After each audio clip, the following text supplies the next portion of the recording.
Bonsoir à tous, shalom, j'espère que vous allez tous bien. Pour ceux qui étaient connectés ce matin, bonjour ou rebonsoir, puisque c'est le soir. Alors voilà, gloire à Dieu, nous sommes encore ensemble pour parler aujourd'hui d'un thème très important concernant donc le ministère de Yeshua HaMashiach. Voilà, donc la semaine passée nous avions, il y a 15 jours, je ne sais plus, le temps passe si vite que j'avais donné la première partie. Mais avant d'aller plus loin, je voudrais donc rappeler les cours qui auront lieu. Il y aura donc cours demain après-midi, comme d'habitude ici chez moi, cours de Torah. Et puis il y aura jeudi matin, réponse en ligne, ce sera la deuxième partie de la réponse que j'ai donnée ce matin concernant les femmes voilées dans les églises et aussi le ministère des femmes. J'ai rassemblé en un seul cours les deux questions qui avaient été posées. Donc la suite, la deuxième partie se fera donc jeudi matin. Je vous confirmerai s'il y a cours jeudi soir. Normalement, je crois que je donnerai cours ce soir si tout se passe normalement. Pour quelle raison? Parce que je suis arrivé à un moment où il y a tellement de cours qui sont préparés, il y a tellement de différents thèmes que je suis en pris de cours avec 2 jours par semaine, ce n'est plus possible. Voilà. Simplement, c'est plus possible de faire le mardi et le samedi. Je crois qu'on va être obligé de faire le mardi matin, mardi soir, jeudi matin, jeudi soir, peut-être encore vendredi, samedi, bon, pour ceux qui peuvent se connecter, évidemment.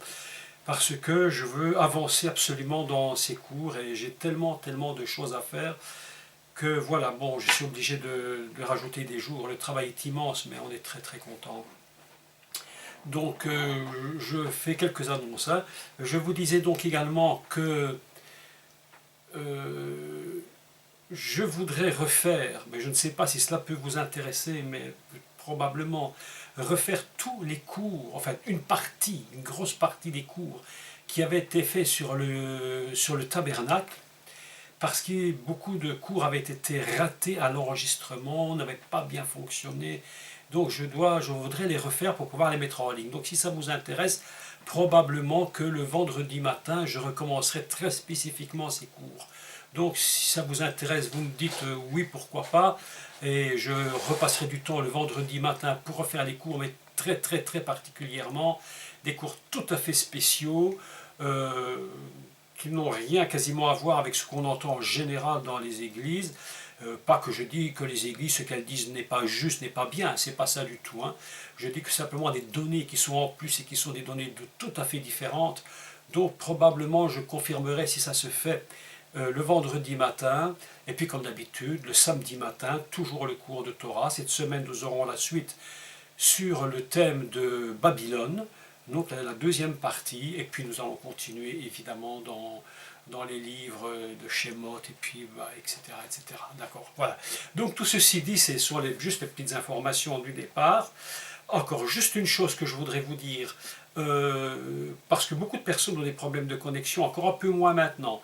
Mais si vous avez des problèmes de connexion, vérifiez quand même que votre système informatique d'Internet est suffisamment puissant pour que vous ayez assez de données, de puissance pour pouvoir capter toutes les signaux. Parce que parfois nous n'avons que des systèmes réduits comme signal informatique. Donc, bon, j'y connais pas trop dans tout ça, mais revérifiez quand même à quel niveau se trouve votre connexion Internet. Si elle n'est pas assez puissante, peut-être il faut l'augmenter. Évidemment, ça peut vous coûter un tout petit peu plus cher, mais au moins il n'y aurait plus de problème de connexion. Ceci dit, on va commencer maintenant le cours, qui est la deuxième partie. Je fais juste une petite pause pour pouvoir enchaîner sur la caméra. Donc voilà, nous commençons maintenant la deuxième partie du cours concernant le ministère de Yeshua HaMashiach.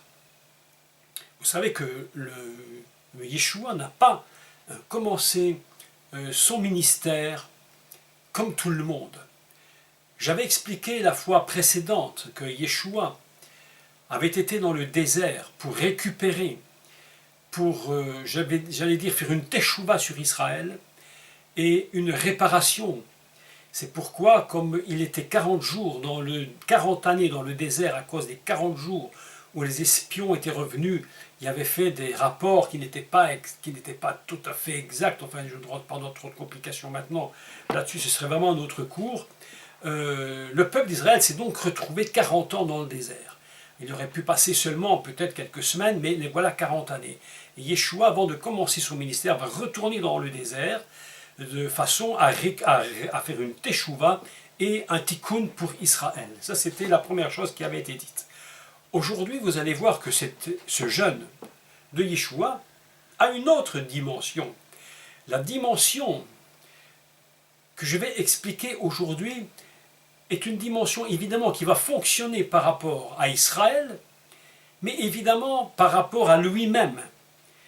Et vous allez voir que à la fin de ce jeûne de 40 jours, évidemment vous le savez que Yeshua va être tenté par le diable, donc par Satan comme on le dit, et ces trois tentations vont représenter des domaines très très particuliers. Ce n'est pas, comme on pourrait le croire, simplement trois tentations extrêmement basiques comme ça.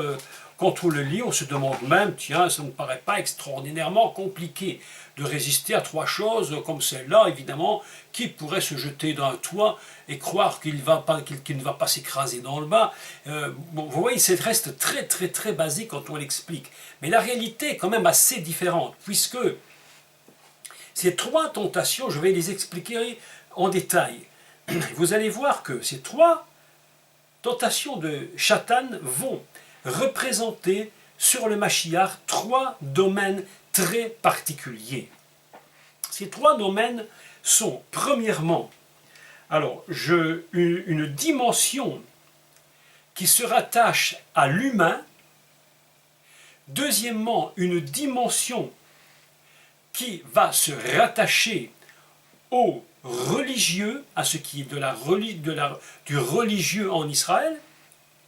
Et la troisième dimension, ce sera une dimension qui va s'attacher à la royauté divine du Mashiach.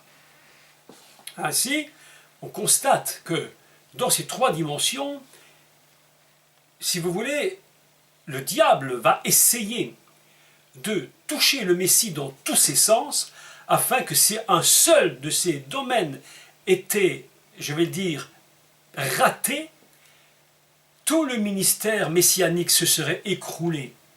Vous voyez, la deuxième chose qu'on peut parler, c'est des trois dimensions suivantes qui consistent dans le temps. La première dimension fonctionnera au niveau messianique dans le présent, pour lui, donc dans sa propre nature, dans son présent. La deuxième dimension va se situer dans son futur, au niveau de son ministère. Et la troisième dimension du temps va se définir au niveau de l'éternité. Donc vous voyez que les trois tentations sont très très très bien calculées et que lorsque le diable décide de tenter le Messie, tout est parfaitement compris.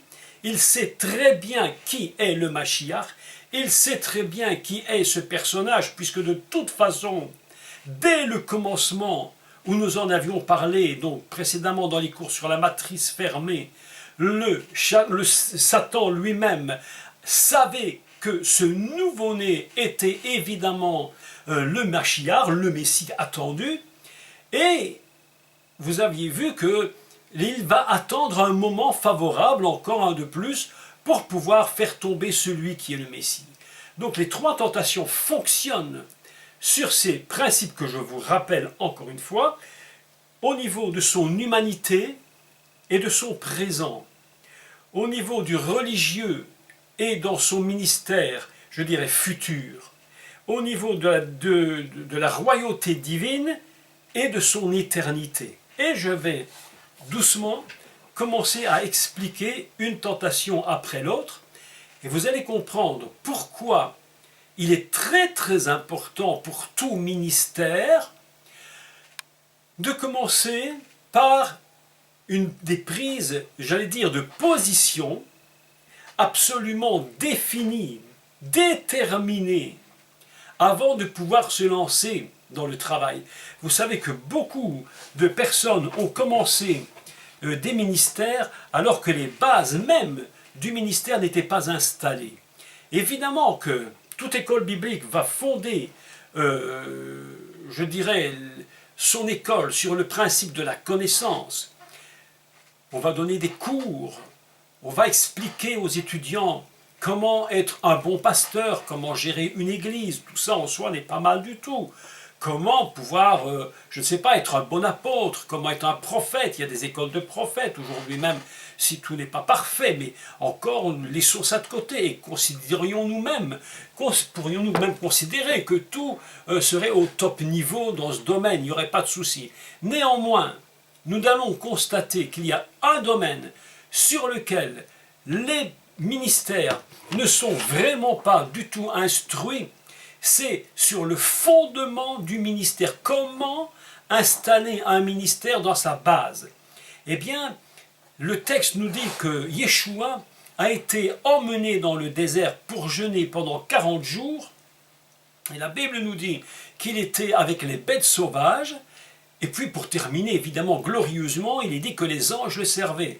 Mais pourquoi a-t-il été emmené dans le désert? Je rappelle ce principe tout à fait surprenant, c'est que Yeshua a été emmené par le Saint-Esprit. Il faut préciser ce domaine. Il était emmené, il était comme pris par la main et conduit dans le désert par le Saint-Esprit pour être tenté par le diable. Alors voilà en général que les jeûnes dont nous allons parler un de ces jours, nous allons parler qu'est-ce que c'est que le jeûne réellement. Pas tout et n'importe quoi, mais réellement qu'est-ce que cela représente. Et voilà que Yeshua est donc 40 jours dans un désert pour être tenté par le diable, parce qu'il faut qu'il soit vainqueur sur les principes fondamentaux avant de commencer un ministère. Souvent dans les ministères, les serviteurs de Dieu, moi compris quand j'étais jeune, je me suis lancé dans un travail avec le Seigneur sans comprendre véritablement tout ce que représentait toute une vie dans le ministère et tout ce que cela représentait. Et Yeshua, lui, ne fait pas comme tout le monde. Lui, il dit d'abord, avant de commencer le ministère, il faut installer les bases. Il faut que les victoires sur les 3 principes, c'est-à-dire sur sa chair, sur le principe religieux même, et même sur le principe divin de la royauté soient totalement établies. Je vais m'expliquer là-dessus, nous allons lire le texte ensemble, et nous allons le comprendre. Donc si vous avez votre Bible, eh bien nous vous la prenez maintenant dans l'évangile de Matthieu, et au chapitre 4, au verset 1. Et je commence la lecture. Voilà, je commence la lecture si vous avez votre Bible et nous allons réfléchir. Alors chapitre 4, verset 1. Alors, Yeshua fut emmené par l'Esprit dans le désert. Après avoir jeûné 40 jours et 40 nuits, il eut faim. Le tentateur s'étant approché lui dit, donc Satan, s'étant approché lui dit, « Si tu es fils de Dieu, ordonne que ces pierres deviennent des pains. » Yeshua répondit, « Il est écrit, l'homme ne vivra pas de pain seulement, mais de toute parole qui sort de la bouche de Dieu. » Alors, Satan le transporta dans la ville sainte, écoutez les mots, dans la ville sainte, le plaça sur le haut du temple, et je vais expliquer les mots en hébreu, vous allez voir comme tout ça a une très grande importance dans la pensée hébraïque, le plaça sur le haut du temple et lui dit, « Si tu es fils de Dieu, jette-toi en bas, car il est écrit, il donnera des ordres à ses anges à ton sujet. Ils te porteront sur les mains, de peur que ton pied ne heurte contre une pierre. » C'est donc le psaume 91, verset 11. Yeshua lui dit, « Il est aussi écrit, tu ne tenteras point le Seigneur ton Dieu. Satan le transporta encore sur une montagne très élevée, lui montra tous les royaumes de la terre et leur gloire. Il lui dit, je te donnerai toutes ces choses si tu te prosternes et si tu m'adores. Yeshua lui répondit, retire-toi, Satan, car il est écrit, tu adoreras le Seigneur ton Dieu et tu le serviras lui seul. Alors le diable le laissa, et voici des anges vinrent auprès de Yeshua et le servirent. C'est absolument fantastique. Déjà, la finale de ce texte, on aimerait que ça nous arrive à nous, hein, que les anges viennent nous servir, ce serait magnifique. Donc nous allons commencer par expliquer cette première tentation.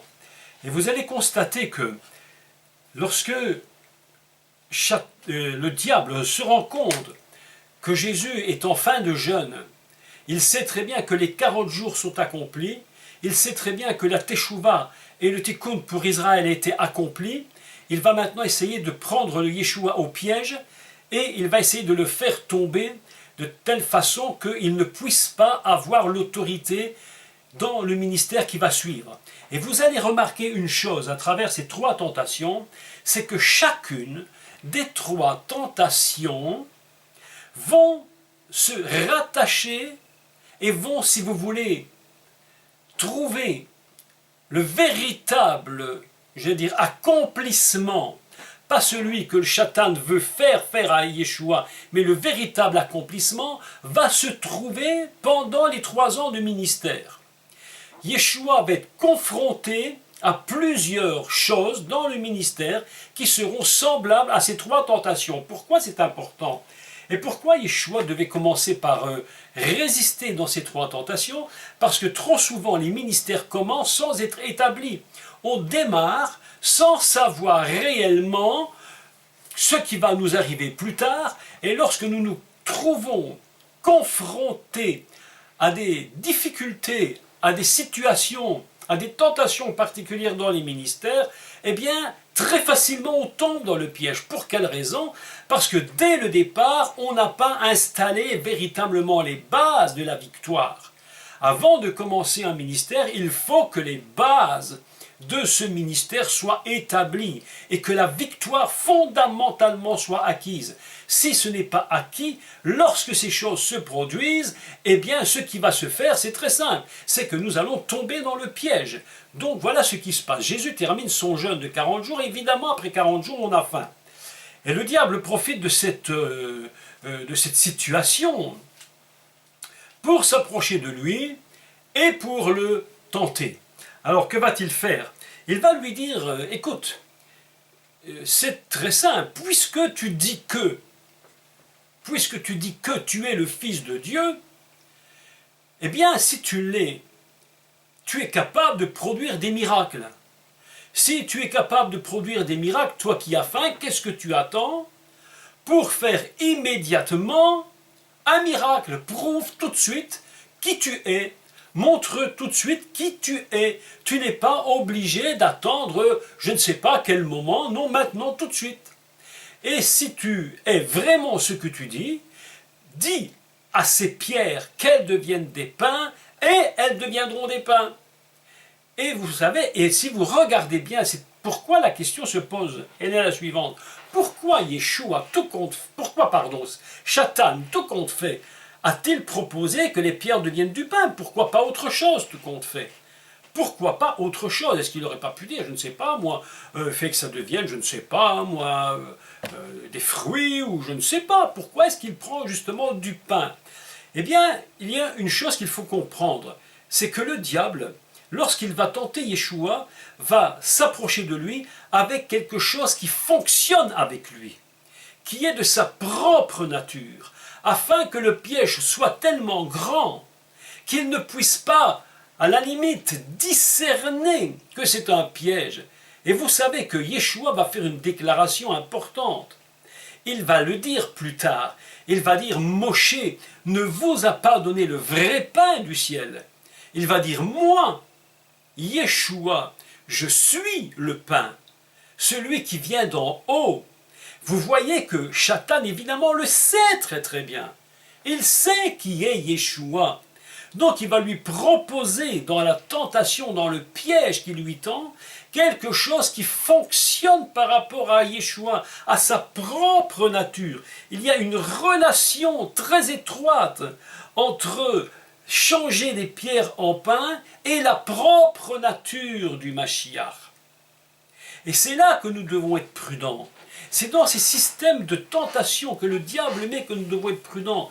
Parce que la tentation qu'il propose est quelque chose qui souvent fonctionne avec notre propre personne, avec notre propre nature. Et c'est ce qu'il fait avec Yeshua.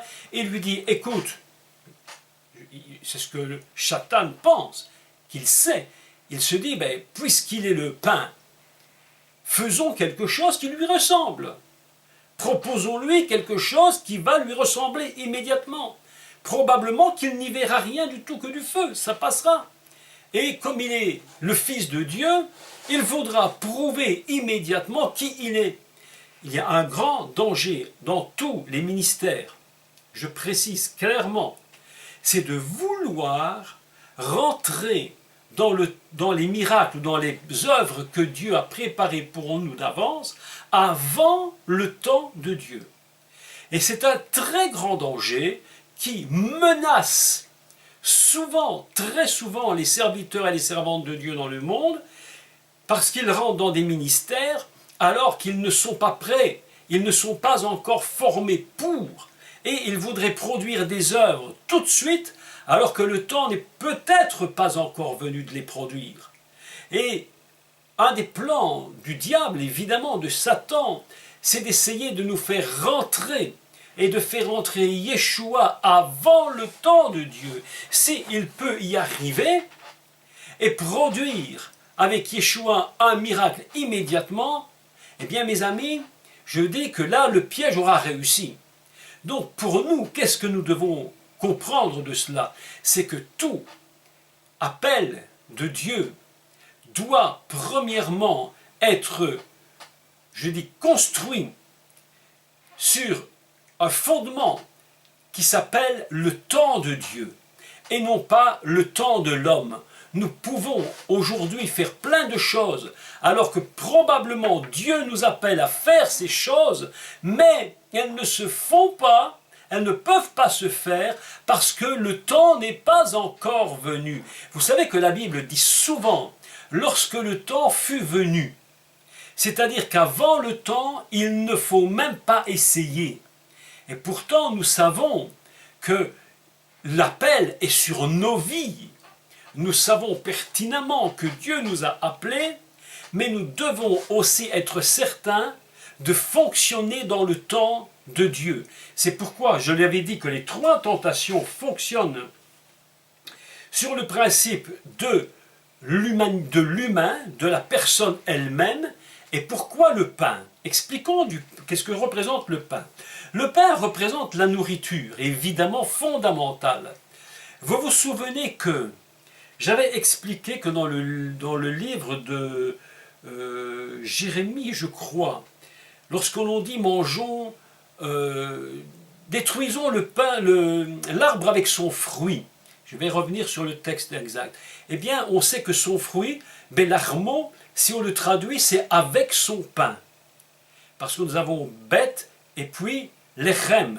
Donc si on le lit dans le contexte, c'est belarmo, qui veut dire avec son pain. Donc voilà que nous savons très bien que le pain, fondamentalement, c'est la vie. C'est pourquoi Satan ne va pas utiliser un autre, j'allais dire, quelque chose d'autre que le pain, puisque fondamentalement, ce qui construit toute la vie du Mashiach, c'est le pain. Que représente le pain? Que représente la nourriture? La nourriture représente le contrôle de notre propre personne. Vous savez que fondamentalement, toute personne, pour vivre, a besoin de manger. Mais cette nourriture engendre plein de choses. Elle va engendrer, évidemment, tout le processus qui fait que nous sommes des êtres, même dans la sexualité. Les gens qui ne savent pas se contrôler sexuellement, s'ils mangent moins, ils se rendront compte que ces problèmes, ces difficultés vont se résorber. C'est-à-dire que les pulsions humaines sont représentées avec même ce que nous mangeons. Toutes nos pulsions fonctionnent à travers la nourriture. Si nous ne mangeons plus, nous contrôlons les pulsions. C'est pourquoi parfois le jeûne est une nécessité pour pouvoir contrôler la pulsion. Et vous avez remarqué les pulsions de toutes sortes d'ailleurs. Et lorsque quelqu'un est capable de rentrer dans un jeûne conduit par l'esprit, il se rend compte qu'il attrape de la maîtrise de lui-même. C'est pourquoi le Satan va utiliser le pain qui représente le fondement même de ce qu'est une vie. Il dit à Yeshua, voilà en réalité ce que tu peux faire, c'est prendre du pain tout de suite. Autrement dit, le contrôle de ta personne n'a pas trop d'importance. Fais ce que tu veux faire, mange tout de suite. Et Yeshua va lui répondre, il est écrit, l'homme ne vit pas que de pain, justement pas. Si ce n'est pas le temps, il faudra attendre que le moment soit venu. Et vous vous rappellerez que dans le ministère de Jésus, à un moment donné, il n'y aura pas assez de pain. Et que va faire Yeshua? Il va le multiplier. Ce qui me fait réfléchir, dans ce pain multiplié, donc parce qu'il y a 2 multiplications, vous le savez, 2 multiplications des pains et des poissons, vous allez remarquer que lorsque les pains sont multipliés, ils les distribuèrent à la foule, mais évidemment que les disciples en ont profité pour manger de ce pain. Yeshua lui-même en a mangé, évidemment. Il était là pendant des jours, il fallait bien qu'il mange aussi. Donc, ce temps où Satan essaye de faire tomber le Mashiach, ce n'était pas le moment venu. Autrement dit, il faudra que nous aussi, nous soyons très prudents pour ne pas faire les œuvres avant le moment que Dieu nous demande de faire ces œuvres. C'est très très important d'expliquer ça. La deuxième chose, alors c'est la deuxième tentation du Messie, il parle ici au niveau du religieux. La première tentation, c'était au niveau de la personne messianique, c'était au niveau de son corps, au niveau de son humain, de sa chair. Le diable donc va le tenter dans sa chair. Et puis voilà que le Mashiach résiste. Et il dit non, ce n'est pas le moment. Oui, je suis fils de Dieu, c'est une certitude, mais justement, c'est parce que je suis fils de Dieu que je connais les temps du Père. Je ne peux pas rentrer dans ce que tu proposes parce que le temps n'est pas venu. Donc Yeshua résiste au niveau de son niveau, je dirais, charnel, humain. Et maintenant le diable se dit, je vais essayer de l'emmener dans une autre dimension, et la deuxième dimension dans laquelle il va l'emmener est très très importante, puisqu'il va l'emmener dans la dimension de la religion. Écoutez bien, c'est important. Et je relis ce texte, puisqu'il est très important. Le diable le transporta dans la ville sainte, le plaça sur le haut du temple. Alors ici, on a 2 choses intéressantes. 2 choses excessivement importantes. La première, c'est ce qu'on appelle Ir HaKodesh. Ir HaKodesh, c'est la ville sainte. Et on entend le mot Kodesh, qui est saint. On parle beaucoup de Kodesh dans le tabernacle. Kodesh, HaKodashim, le saint des saints. Donc, ici, il le transporte dans la ville sainte, c'est-à-dire, il va le mettre à Jérusalem. Pourquoi à Jérusalem? Pourquoi pas dans d'autres villes? Il y en avait d'autres de villes. Il y a aussi d'autres endroits où, à la limite, il aurait pu se jeter d'en haut. Il aurait pu, je ne sais pas moi, aller à Massada, il aurait pu aller dans d'autres lieux. Elle lui dit, jette-toi, même à Nazareth, là où il était, il y avait des falaises. Ils ont voulu le jeter de ces falaises. Donc le diable aurait pu le transporter là, pourquoi pas? Mais non, il va le transporter dans ce qu'on appelle Ir HaKodesh, c'est-à-dire la ville sainte, c'est-à-dire Jérusalem, la ville du roi, la ville justement où se trouve sur le mont Sion le temple. Et il dit qu'il va le mettre, il le transporta. Alors là, c'est assez surprenant parce que comment Satan peut-il transporter le Mashiach? Est-ce qu'il a assez de puissance pour prendre le Mashiach et le transporter? Alors il y a deux explications, bien entendu. Il y a les explications qui font que soit il était transporté en esprit sur ce toit du temple, soit quelque chose l'a vraiment conduit et déposé sur ce toit, ce qui est très très probable. Vous imaginez un peu le niveau de la puissance qui existe dans ces textes. Alors lorsque j'entends des chrétiens me dire « Oh, le diable n'a aucune puissance, le diable est perdu », non, mes amis, détrompez-vous, le diable a été vaincu, mais il a une puissance absolument fantastique. Et nous ne devons pas mépriser et ignorer la puissance du diable, parce que si nous l'ignorons, je vous assure que lui n'ignore pas qui nous sommes. Donc voilà qu'il prend le Mashiach et il le met, il est écrit Gag Beit Amikdash. Gag Beit Amikdash, c'est le toit de la maison de la sainteté, qui provient de la sainteté. Nous avons ici deux termes identiques dans ces deux mots. C'est Ir Amikdash et puis Amikdash. Ir Amikdash, c'est donc la ville sainte, et puis Mikdash, de la sainteté, la maison de la sainteté, et il se trouve sur le toit. Et là, le diable va lui proposer quelque chose d'absolument fantastique, et il va lui dire, écoute, puisque tu es le Fils de Dieu, tu connais la parole, comme tu connais la parole, tu sais parfaitement qu'il est écrit que si tu te jettes, il enverra ses anges et ils te porteront sur les mains afin que tu ne te tues pas. Qu'est-ce que cela représente? Cela veut dire que ça ne se fait pas n'importe où, ça se fait face au temple de Jérusalem. C'est le lieu qui est important. C'est cet endroit, ce que le diable voulait, c'était que le Messie se jette du toit, mais vous imaginez la hauteur du temple. Mais personne ne peut survivre à une chute pareille, c'est impossible. Et le Mashiach se serait écrasé littéralement sur le sol face à la porte du temple, devant tout le monde. Et il va le contrôler, il va lui dire, mais tu connais la parole, tu sais qu'il est écrit. Et le Mashiach va lui répondre, il est écrit, tu ne tenteras point le Seigneur ton Dieu. Et mes amis, je vais vous dire, cette parole est très importante. Pourquoi? Parce que souvent, dans des ministères, on veut prouver qu'on est quelqu'un face à des chrétiens, face au monde, face à la religion. Beaucoup de gens veulent un statut religieux. Montrer devant les autres qu'ils sont si importants, qu'ils ont des capacités de produire des prodiges et des miracles. Mes amis, nous ne sommes pas là pour prouver à la religion qui nous sommes. Le Mashiach lui-même le refuse. Il sait très bien que c'est un piège que de vouloir prouver devant le temple de Jérusalem qu'il est le Mashiach. Mais pourquoi? Mais mes amis, pour une simple raison. C'est que Satan sait très bien qui est le Mashiach. Il sait parfaitement qu'il est le grand sacrificateur qui vient des cieux.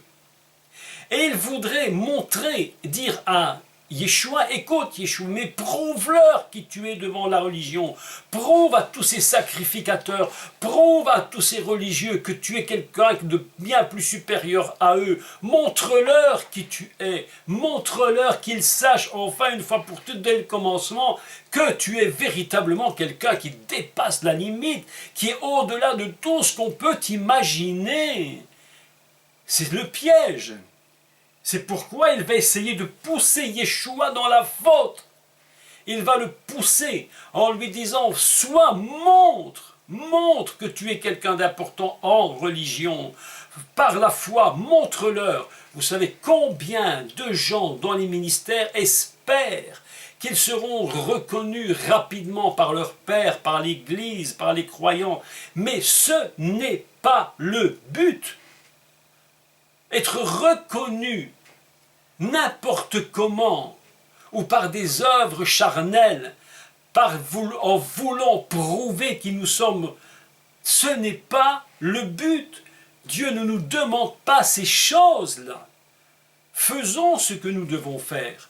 Et si un jour la reconnaissance doit être, eh bien elle le sera au moment de Dieu.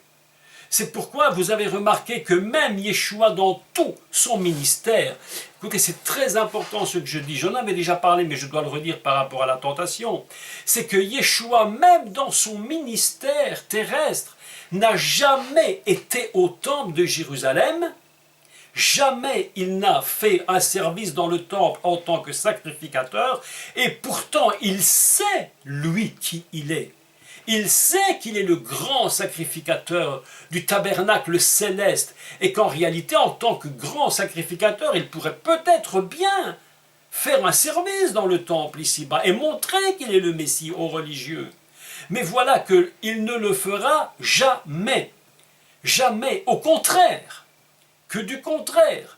Lorsqu'il sera bientôt la dernière Pâque, le Mashiach va rentrer dans le temple, il va renverser les tables et il va leur dire, vous faites de la maison de mon père, qui est non une maison de prière, vous en faites une caverne de voleurs, une caverne de trompeurs. Il va à l'inverse de ce que normalement les grands prêtres, eux, faisaient. Et c'est ce que le diable essaye de faire, le tentateur le pousse à prouver qu'il est véritablement un homme choisi de Dieu face à tout ce système religieux existant en Israël. Et c'est pourquoi il y a deux mots importants, c'est le mot Kodesh. Ir HaKodesh, la ville sainte. C'est là que ça se passe. C'est pas à Jéricho, c'est pas à Bethléem, c'est pas à Nazareth, c'est pas, je ne sais pas moi, à Capernaum. Non, c'est dans la ville Ir HaKodesh, la ville de la sainteté. C'est là que les gens, en général, veulent prouver qu'ils sont importants dans le ministère. Mes amis, moi personnellement, je vous dis, je ne m'intéresse pas à ça. On me reconnaît ou on ne me reconnaît pas, ce n'est pas encore mon problème, je ne cherche rien. C'est Dieu qui nous élève, ce n'est pas nous qui devons prouver. C'est Dieu qui va nous élever au moment où lui a décidé. Et le deuxième mot, évidemment, c'est Gag, Beit Hamikdash, où on entend le toit de la maison de la sainteté.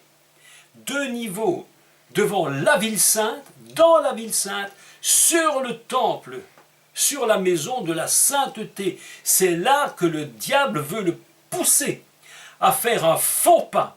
Et en disant, oui, en effet, ce serait pas mal du tout qu'on puisse voir le Messie descendre du toit et tout d'un coup, les anges qui le portent sur les mains. Vous imaginez un peu ce que ça représentait. Alors tout le monde crierait, oui, c'est lui le Messie, c'est lui le Messie.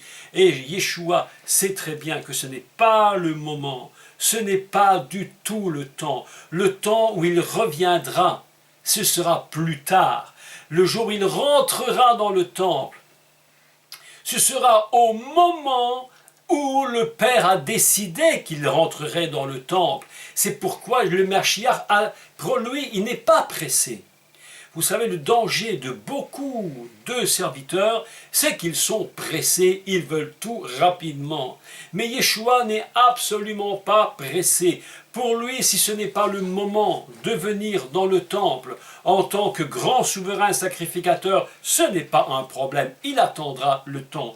Et Jésus répondra à Satan, au tentateur, il est aussi écrit, « Ah, tu me donnes les Écritures, tu connais, mais moi aussi je vais te dire ce qui est écrit. » Il est écrit, « Tu ne tenteras point le Seigneur ton Dieu. » Mes amis, nous ne sommes pas là pour tenter Dieu, ni le Mashiach, ni nous-mêmes.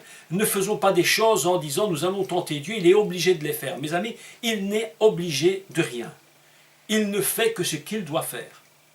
Il y a des personnes qui souvent se mettent dans le jeûne, les prières non-stop, non-stop, non-stop. Et je ne dis pas qu'il ne faut pas prier, pas jeûner, c'est pas ça que je dis. Mais comme si leur jeûne et leur prière allaient forcer Dieu à faire quelque chose que Dieu ne veut pas faire, ou qu'il a décidé de ne pas faire. Quand bien même vous jeûneriez 3 fois 40 jours par an, si Dieu a dit je ne donne pas, il ne donnera pas. Et si on veut le faire par la force, ça finira dans des drames. Et vous allez voir que nombreuses personnes s'écrasent littéralement et peuvent aller même jusqu'à en mourir de faire des œuvres que Dieu ne leur demande pas de faire parce qu'ils veulent paraître devant les autres.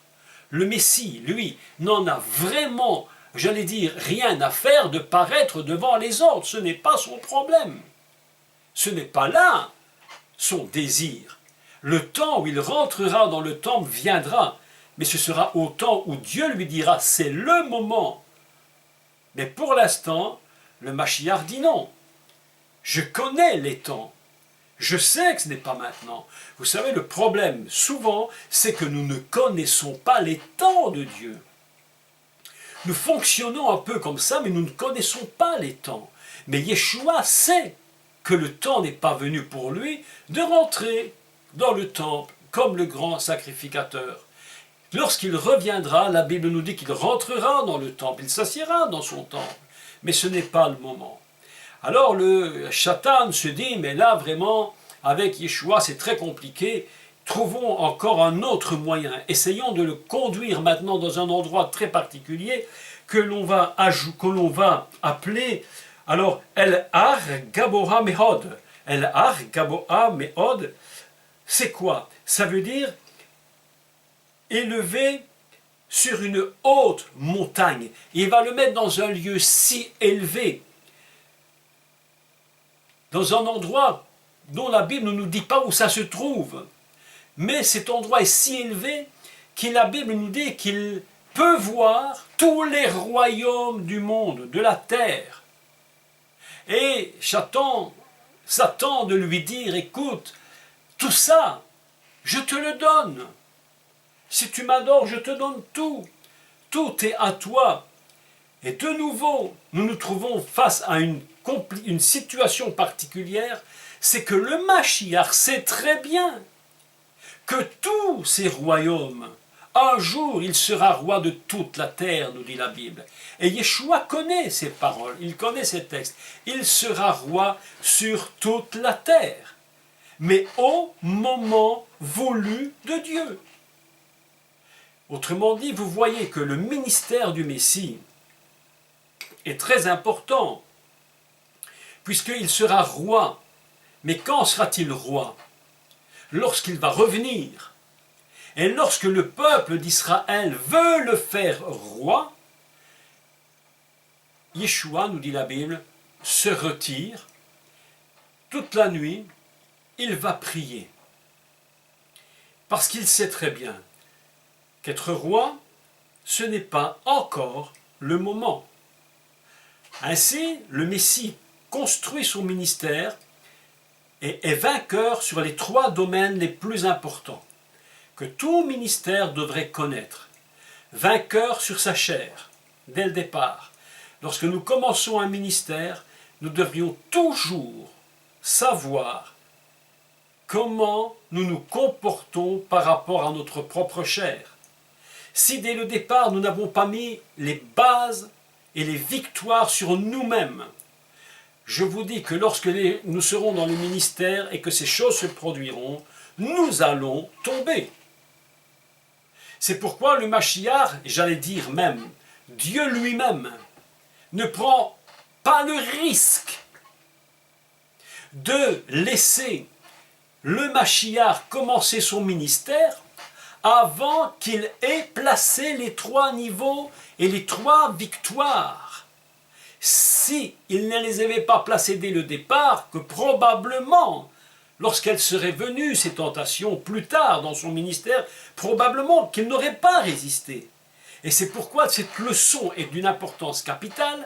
Si nous sommes appelés par Dieu, et nous sommes appelés par Dieu d'une façon ou d'une autre, nous devons, dès le commencement, comprendre comment fonctionnent les victoires fondamentales. Est-ce que je suis un homme, une femme capable de contrôler mes pulsions, mes désirs? Est-ce que je suis capable dès le départ de prendre cette décision? Oui, je contrôle mes pulsions.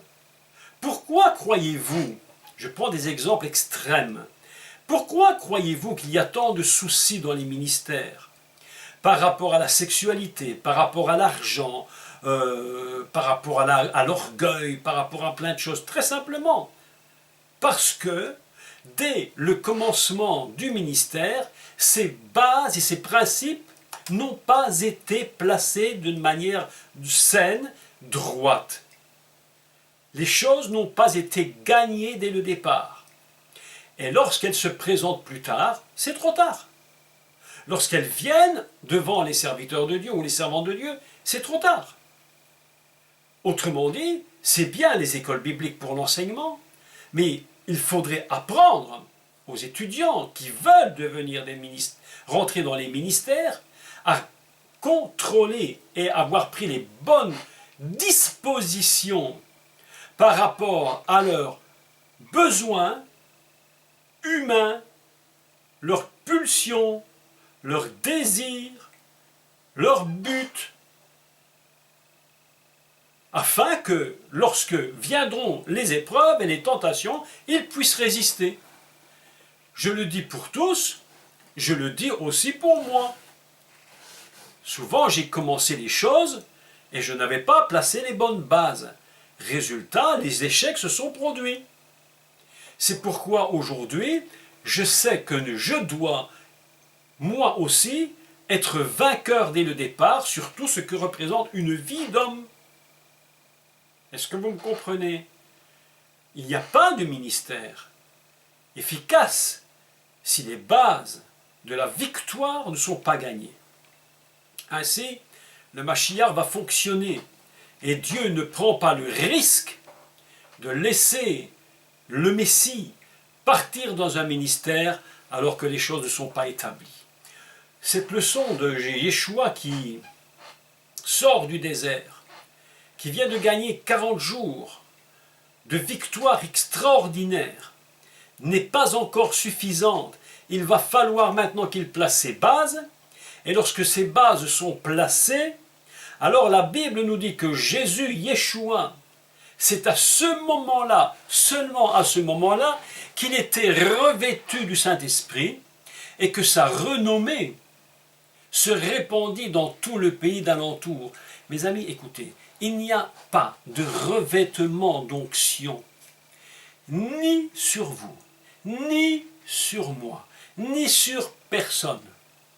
Ce que je dis est très dur à entendre. Parce que beaucoup peuvent croire qu'ils ont été revêtus. Mais je vous dis que fondamentalement, beaucoup n'ont pas été revêtus, ne le seront jamais, parce qu'ils n'ont pas commencé leur ministère sur les bases victorieuses. Yeshua, nous dit la Bible, revêtu de la puissance du Saint-Esprit. Et pourtant, voilà qu'il était lui-même rempli de l'Esprit, conçu par le Saint-Esprit. C'est une chose d'être conçu par le Saint-Esprit. Même nous, dans notre vie, j'allais dire ce qu'on appelle communément cette nouvelle naissance, lorsque nous sommes venus à lui, sortis de l'eau du baptême, nous sommes nés de cette naissance. C'est par le Saint-Esprit que ces choses se sont produites. Mais même lui, le Mashiach, conçu par l'Esprit descend sur lui sous forme de la colombe. Mais ce n'est même pas encore suffisant pour qu'il puisse aller dans le ministère. Il va falloir que les bases soient définitivement posées. Comment? Par la victoire sur lui-même, sur ce qui est de la religion et du paraître religieux. Le paraître religieux, mais c'est quelque chose de très insupportable. C'est insupportable, ce paraître religieux. Et troisièmement, au niveau du ministère qui donnera peut-être une stature internationale. Pourquoi pas? Ça n'a aucune importance, ces choses. Si elles sont de Dieu, au temps de Dieu, elles s'accompliront. Mais si ce n'est pas le moment de Dieu, je vous dis simplement, attendez, attendez, soyez prudents. Soyez prudents. Je vous enseigne cela aujourd'hui. Pourquoi? Afin que dès cet instant, vous commencez à vous dire quelle est mon attitude vis-à-vis de la religion, des églises, vis-à-vis du monde, vis-à-vis du ministère, peut-être, que j'aurai plus tard, je ne sais pas, vis-à-vis de moi-même, quelle est ma disposition? Comment vais-je fonctionner dès le départ? Si nous avons compris ce grand secret que le Messie nous révèle, alors je vous dis que nous serons nous-mêmes revêtus du Saint-Esprit et que si nous avons véritablement un appel particulier, notre renommée se fera connaître au temps du Messie, au temps, pardon, de Dieu, au temps où il aura choisi de nous révéler ou de nous montrer ou de nous faire aller dans tel ou tel endroit, de parler à telle ou telle personne. Chacun a un appel particulier, mais au temps de Dieu. Le but du diable, c'est de nous pousser. Quand il ne sait pas nous arrêter, alors il nous pousse. Parce que c'est aussi dangereux d'aller trop vite que d'aller trop doucement. Il y a des gens, ils ont toujours peur, ils ne font jamais rien, ils ne sont jamais certains, est-ce que c'est Dieu, est-ce que ce n'est pas lui, est-ce que c'est... On ne sait, ils ne savent jamais. Mais si vous savez, le grand danger n'est pas écarté, parce que si le diable ne peut pas vous retenir, alors il va vous pousser. Et s'il vous pousse, et que vous tombez dans le piège, et qu'avant le temps de Dieu, vous faites les choses pour qu'on sache qui vous êtes, mes amis, vous êtes en danger de mort. Des ministères entiers se sont écroulés sur cette terre. Même de grands ministères se sont écroulés parce qu'on a fait des choses non pas pour Dieu, mais pour paraître aux yeux du monde, aux yeux de la religion et pour montrer qui ils étaient. Et ces ministères sont tombés dans des drames incroyables. Vous savez que certains ministères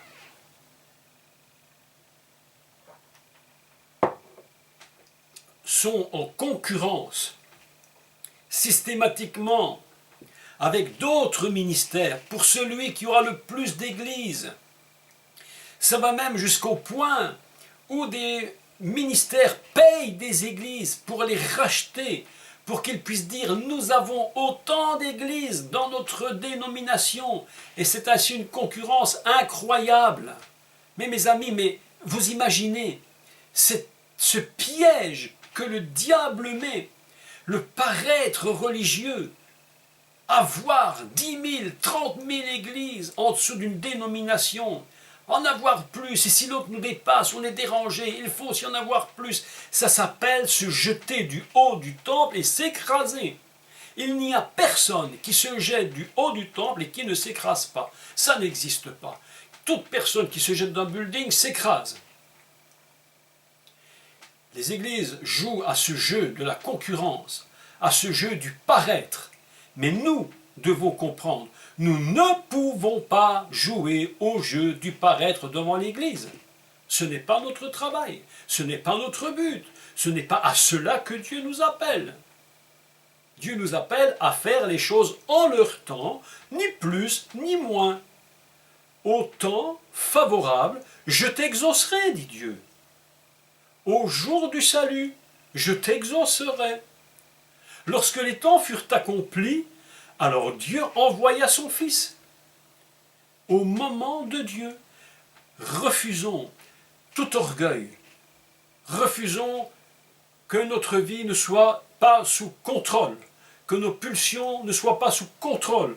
Dès le départ, commençons dès aujourd'hui en nous disant où en est ma vie, dans mon domaine de chaque jour, de mon épouse, de ma famille. Pourquoi il y a tant de personnes, même dans l'Église, qui commettent l'adultère et autres? Parce que dès le départ, ils n'ont pas placé les bases, ils n'ont pas compris que plus tard, ces mêmes choses se reproduiront, n'ayant pas pris les dispositions de base nécessaires, plus tard, ils tomberont. C'est indiscutable, c'est imparable. C'est pourquoi Dieu a envoyé son Fils dans le désert, d'abord pour Teshuva, puis le Tikkun d'Israël, puis pour placer les bases, afin de partir dans le ministère. Où? En Israël. Vous savez, mes amis, tout ce que Dieu a fait par rapport à son Fils, tout ce qu'il a prévu, Tout était parfaitement calculé. Tu récupères, tu répares. Mais maintenant, tu vas travailler dans ce lieu où toi-même, tu as réparé à l'intérieur de toi-même. Mais maintenant, tu vas devoir toi-même te mettre dans la bonne position, dans la bonne attitude, dans la victoire fondamentale.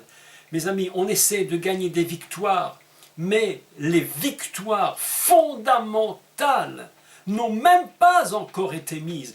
Il y a des croyants, des ministères, des serviteurs, des servantes de Dieu, des chrétiens qui ont 20, 30, 40, 50, 60 ans de vie chrétienne et les victoires fondamentales n'ont jamais été placées. C'est pourquoi ils rechutent constamment. Nous devons, je dois, vous devez réfléchir à ce que je vous dis aujourd'hui. Où sommes-nous? Comment fonctionnons-nous? Est-ce que ces victoires ont été gagnées? Oui ou non? Si nous nous rendons compte que dans certains domaines de nos vies, dans notre famille, dans nos couples, dans nos églises, dans nos systèmes de vie, les choses n'ont pas été gagnées dès le départ, c'est maintenant le moment de dire Seigneur, je me remets devant toi, je réfléchis afin que je puisse recommencer avec des bases qui sont des bases victorieuses, pas n'importe quoi. Si vous passez du temps dans les prières, dans les jeûnes, profitez de ces moments pour placer les bases en vous disant cette chose-là, cette tentation, ce péché-là, je ne veux jamais y tomber. Je prends une position par rapport à ma vie, par rapport à la sexualité, par rapport à la richesse, par rapport à ceci, par rapport à cela. Je prends ma décision maintenant, définitivement. Je fonctionnerai dans la sainteté. Je marcherai dans la sainteté. C'est pourquoi, je redis et je termine, que lorsque le Shatan a pris Yeshua, il ne l'a pas conduit n'importe où, il l'a conduit dans la ville de la sainteté, sur le temple, donc sur le toit de la maison sainte. Vous imaginez si le Mashiach s'était écrasé dans un lieu de sainteté? Mais quel drame, quelle catastrophe! Et c'est pourtant ce qui arrive très souvent.